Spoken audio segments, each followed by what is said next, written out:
Ei pessoal, na aula de hoje iremos falar sobre carga elétrica, que é o primeiro vídeo da nossa playlist sobre eletricidade. Sabemos hoje que a matéria é formada de átomos. Por muito tempo pensou que esses átomos fossem os tijolos do universo, ou seja, a menor parte da matéria.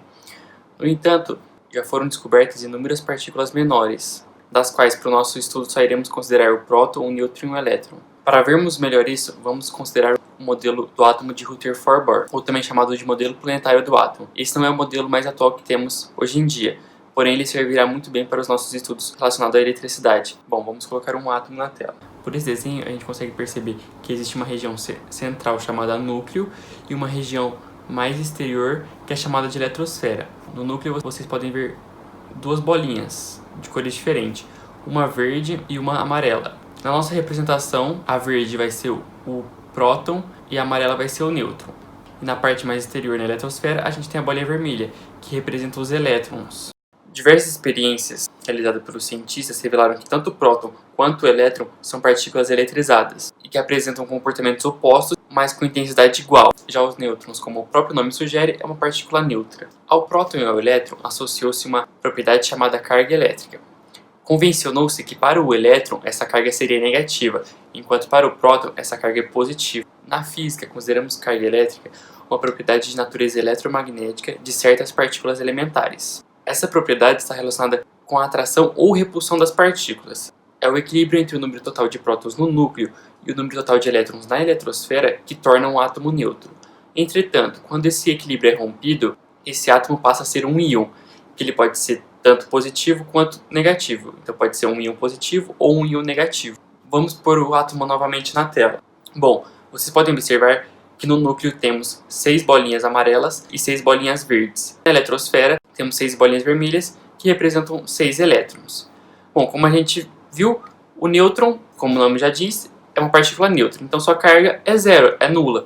Enquanto que o próton e o elétron, como eu disse, são cargas de mesma intensidade, porém opostas. E como temos 6 prótons e 6 elétrons e as cargas têm a mesma intensidade, porém são opostas, elas vão se anular quando você somar. Então a soma total vai ser zero.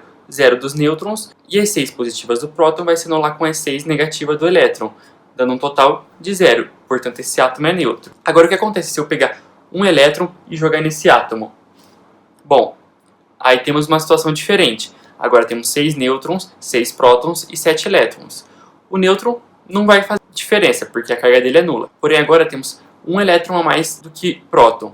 Então a gente tem mais carga negativa. Portanto, esse átomo foi eletrizado negativamente. Ou seja, agora ele se tornou um íon negativo, porque ele tem mais elétrons do que prótons. Entre 1906 e 1913, um físico chamado Robert Millikan conseguiu determinar experimentalmente que a carga elétrica do elétron é a menor carga possível. Dessa maneira, ela é chamada de carga elementar e é simbolizada pela letra E.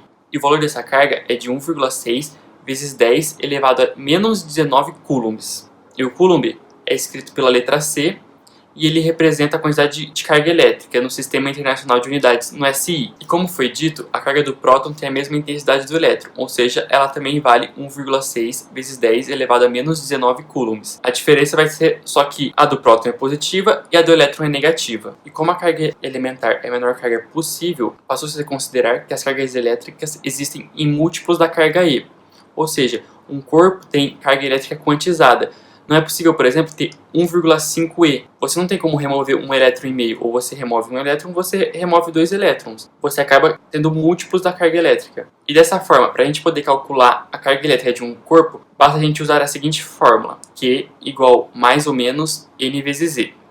Q é a quantidade de carga do corpo. O N é a quantidade de elétrons que está em excesso ou em falta do corpo. E E é o valor da carga elementar. Esse mais ou menos vai depender se está em falta ou em excesso os elétrons. Se tiver em falta os elétrons, então você usa o sinal de mais. Se tiver em excesso os elétrons, então você vai usar o sinal de menos. Para entender melhor o motivo dos sinais, vamos pensar o seguinte. Se a gente tem falta de elétrons, quer dizer que a gente tem mais prótons do que elétrons. Ou seja, a gente tem mais carga positiva do que negativa. Portanto, a quantidade total de carga desse corpo tem que ser um valor positivo, por isso que a gente usa o sinal de mais. Agora, se a gente tem excesso de elétrons, quer dizer que a gente tem mais elétrons do que prótons. Então tem mais carga negativa do que carga positiva. Portanto, o resultado da quantidade de carga desse corpo tem que ser um valor negativo. Por isso que a gente usa o sinal de menos. Para vocês entenderem melhor, vamos pensar no seguinte exemplo.